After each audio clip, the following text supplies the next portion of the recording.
нас только, можно сказать, порадовали. И мы успели сделать одну тренировку по олимпийским трассам. Вот, а после обеда уже объявляют и то, что нас не допускают. И, конечно же, вся команда в слезах, все готовились.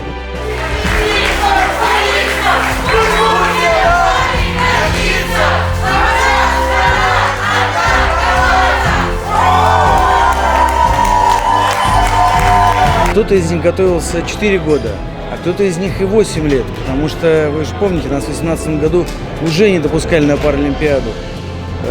И, конечно, для нас эти ребята победители.